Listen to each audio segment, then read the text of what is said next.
And when you mentioned risk management, is that specific to getting life insurance and protecting yourself against, when shit happens? When shit happens is the best way to put it. I've been talking about like the what ifs in life for 10 years, right? And the what ifs are typically, hey, what if you lose your job? What if you become sick and injured? What if you pass away? I never said, what if there's a pandemic, right? But 2 years ago, almost 2 years ago, that kind of became a reality. Many people were getting sick or were scared to get sick. And many, many people lost their job. So I think risk management is doing all that, making sure that if you lost your job for 3 months, 6 months, if you became injured and couldn't work for 3 months, 6 months longer, that your financial plan's okay. It's making sure that if you didn't come home tomorrow, that your girls are okay, right? You got to make sure that the family's okay if you're not there. So that's risk management in its core. And with risk management, you can be kind of strategic in some of the things you're setting up, but the idea is just protecting the risk that is there.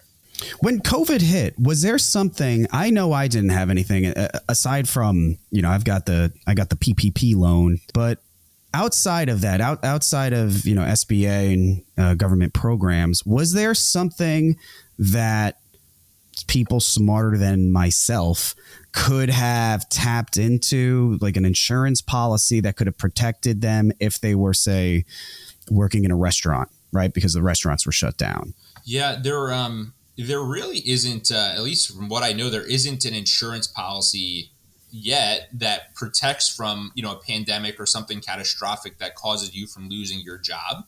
Of course, if someone became disabled and couldn't work, then there's certainly policies there. If someone got hurt on the job, there's workers' comp. But when the pandemic started, and at least as I heard of, there isn't anything that protects a business owner or I'm thinking business owners in restaurants. I work with a lot of business owners, but just a regular person working in a business or a restaurant that can be protected from that. But like you said, fortunately, unemployment was given that extra $600 a week.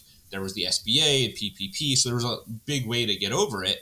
But unfortunately, what we're seeing now is 2 years later, restaurants are kind of getting squeezed again, right? No more indoor dining in certain places, wearing a mask, etc.